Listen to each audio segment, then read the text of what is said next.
Սերժ Սարգսյանը երբեք թույլ չի տվել իրեն եւ իր շրջապատին թիրախավորելու, խոսելու, քննադատելու շոր բան ասելու, բայց այդ մարդը հելել է իմանալով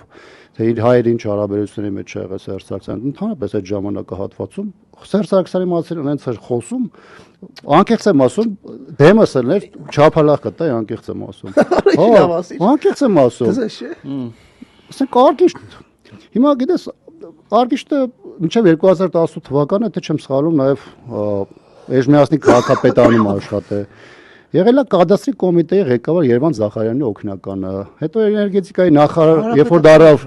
Երվանդ Զախարյանը, այո, ինքը եղել է իր օգնականը։ Ես այդ ժամանակվանից եմ իրան ճանաչել, հասկանում ես։ Ես տեսել եմ մարդու, որ Արցախի մասին ոնց է մտածում, ինչ անում, բայց ինքը հանուն պաշտոն է, հանուն փողի, հանուն էլ չգիտեմ ինչի, ինքը եկավ դարավ ՔՊ-ի այն դասական ուսապարկերից մեկը